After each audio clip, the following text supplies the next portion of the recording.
Daf Yomi, tractate above Metzia 6b, top of the page. Actually, it's Tashima from the previous page.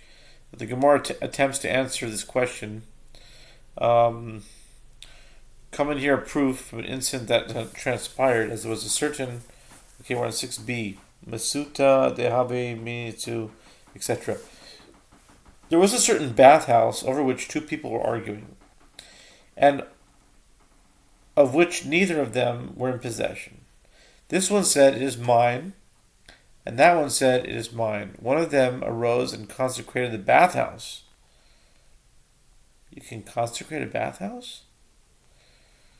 Rav Hanania and Rav Oshia and all the rabbis kept away from the bathhouse and refrained from bathing there, lest they transgress the prohibition against misusing consecrated property, as they were uncertain whether this act of consecration took effect. And Rav Oshia said to Rabbah, "When you go to study before Rav Chizda in the town of Kafri, ask him what we should do in this case." When on his way to Kafri, Rabbah came to the city of Surah and related the incident to the sages there. Rav Hamnuna said to him, "The resolution to your dilemma is found in the following Mishnah, Taharot 4:12. If there is uncertainty with regard to firstborns, whether a human firstborn or an animal firstborn, whether regard to kosher animals or non-kosher animals, that is, the firstborn of a donkey, the burden of proof rests upon the claimant. The priest may not take the animal from its owner, or the redemption payment from the child's father. And it is taught in that regard in a Braita, one is nevertheless prohibited from sharing and from working such animals, as their status as firstborns is uncertain." Rav Hamnuna continued. And here, where the Mishnah effectively says that if a priest forcefully seizes an animal whose status as firstborn is uncertain, the court does not remove it from his possession, as it teaches that the burden of proof rests upon the claimant. The Braita states that even when the priest did not seize it, one is prohibited from sharing and working it. Evidently, the fact that the priest would remain in possession of the animal, were he to seize it, suffices to accord consecrated status to the animal, even in a case where the priest did not seize it. The same is true in the case of the bathhouse. Even though the one who consecrated it had not taken possession of it, his consecration takes effect. Rabbah said to him, "This is no proof, as the cases are not comparable. You say a ruling concerning the sanctity of a firstborn. Actually, I will say to you, with regard to an animal whose status as firstborn is uncertain, if a priest seized it, the court removes it from his possession, and there is no validity to ownership acquired by force. Accordingly, when the Mishnah states that the burden of proof rests upon the claimant, it means that the priest must bring proof that the animal is a firstborn, and nevertheless, one is prohibited from sharing and from working such an animal, as sanctity that emerges by itself is different. The sanctity of a firstborn does not result from an act of consecration. Rather, the firstborn is consecrated by itself at birth. Therefore, the uncertainty with regard to its sanctity is intrinsic, and one is prohibited from using the animal as long as the uncertainty exists. Rabbi Hanania said to Rabbah, a halacha is taught in a Braita that supports your opinion that if a priest seizes an animal whose status as a firstborn is uncertain, the court removes it from his possession. The animals whose status as firstborn is uncertain enter the pen to be tithed. They are brought in together with the rest of the young animals from whom the animal is separated. This is so despite the fact that the halachot of the animal tithe do not apply to a firstborn animal.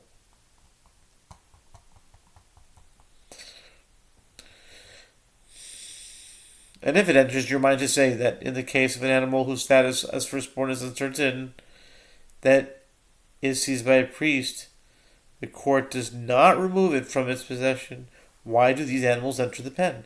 Isn't this a case of the ownership exempting his property for the animal tithe with the property of a priest? If the animal belongs to the priest, it cannot be used as a tithe, since one is obligated to separate the animal's tithe from one's own animals. Okay. Abai said to him, if your support for Rabba's opinion is due to that Braita, it does not support the master. Here we are dealing with a case where the owner has only 9 animals, and in it the animal whose status as firstborn is uncertain. Since whichever way you look at it, if the owner of the animals is exempt, if that animal is not a firstborn, it belongs to the owner and is subject to obligation to be tithed as part of a group of 10 animals, and the owner tithes properly. And if the animal is a firstborn, it belongs to the priests, and the animals are not subject to the obligation to be tithed. Since the 9 animals belonging to an owner are not subject to tithing. Abai then said, that which I said is not correct. As contrary to what I said, an animal whose status as a firstborn is uncertain, not subject to tithing, as we learned in the Mishnah Bracha 58b. If before one completed tithing his animals, one of those already counted jumped back into the pen among the animals that were not yet counted, all of those in the pen are exempt from the obligation to be tithed, because each of them could be the animal that was already counted.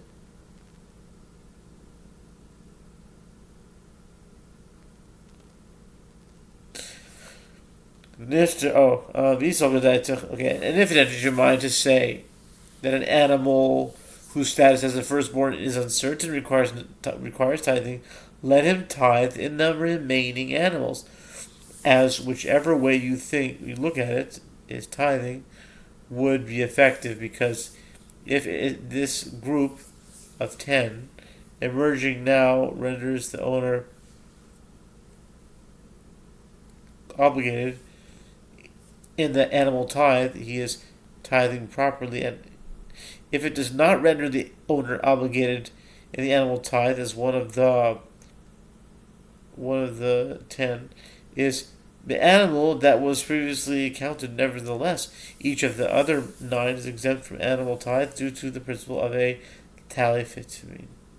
This principle is, as Rava says, a tally fit to reach 10 exempt oneself from the obligation to tithe. If one began counting animals for the purpose of tithing, and then he began the tally, the group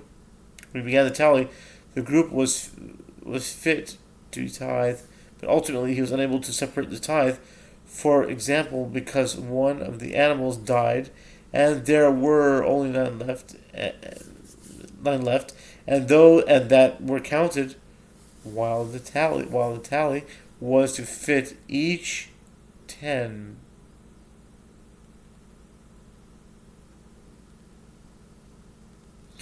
Are exempt from the equivalent of animal tithe, and the owner is not required to